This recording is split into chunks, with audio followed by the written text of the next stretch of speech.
Hello! Happy Friday, everybody. It is Jessica Weaver, author of Strong Woman, Stronger Assets and the founder of the Strong Retirement Club. And I'm coming to you today to talk about money and your kids. I've been getting a lot of questions lately, not just lately, all the time about how do I teach my kids about money, instill my values of money to my kids. Because guess what? If they don't have those values, the family wealth, the money that you've been working for, is not going to last the test of time. It is not going to last through the generations. And it's very hard though, because you have a good understanding of your own money values and what you do with your money. And maybe you have money values, but are you actually implementing those values? Is it aligning with what you do with your money? So my first tip would be to get a good understanding of what you do with your own money.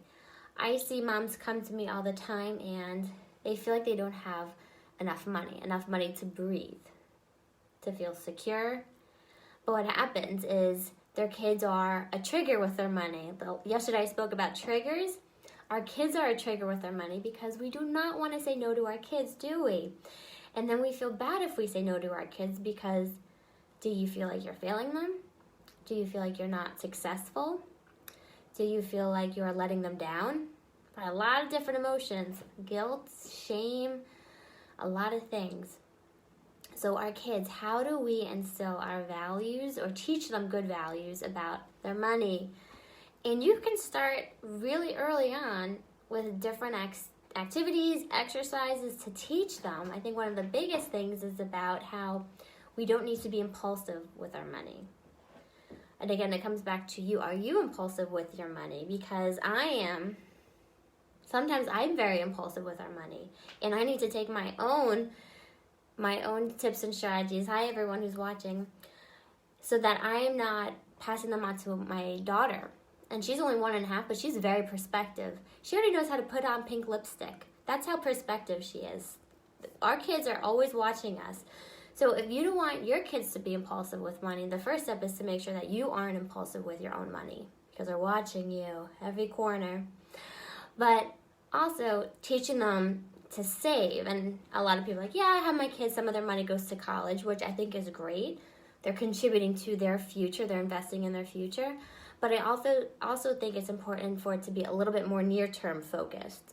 So maybe put some money to college, but some for something that the kid really wants, but it's within 6 months or a year, so that they can still feel like they're getting their hands on it sooner. That's not going to be forgotten about. They want it here and now. They're very short-term focused. So making it not so long, 10, 15 years until college, making it, 6 months, a year, 2 years for them to work up towards for saving, because then they're really going to get more active in it. You can make it like a game, make it really interesting, finding ways for them to save. Maybe you're going to match some of the money they save up. Maybe you'll top off whatever they're going to do, give them an extra 20%. You can do all these fun games with them and have them research it.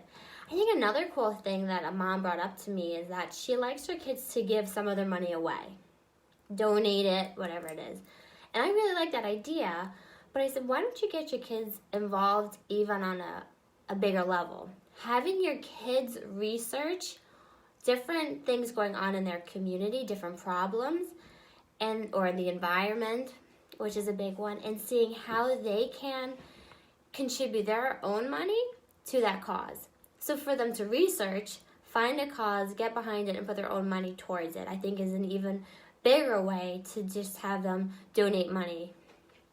Just throwing in the money into a church or this donation, this charity, have them pick it, and then they feel like they have some skin in the game, that they really are part of something even bigger. So those are some different ways. You can set up different, the envelope strategy is a very good way for kids. I don't think it works some way it works well for adults, but for kids it's really good to have them have different envelopes and have them write different goals on each envelope, and then they can physically divvy up the cash. If they're old enough, same thing with bank accounts. So you can have something they're working towards within a year, something that they are giving back in some way. Again, they're researching it. They're finding what is a real problem in their community or for kids their age or for the environment. And then they can put money there. And then, say, for college or a car, something even longer term. I think those are really good ways to do it. But not every kid is designed the same. And I think this is the issue that we fall into, right? You can see two kids who are raised exactly the same way, their brother and sister, but their makeup is different. They're designed different, so their triggers with money are going to be different. So not every strategy is going to work with every kid. So you kind of have to find out what is motivating your kid, what's going to help them understand it. And I'll give you an example. When I was growing up and I had my summer jobs in high school and college, I'm a big shopper, not going to lie, love clothes, love fashion, and I would go and shop.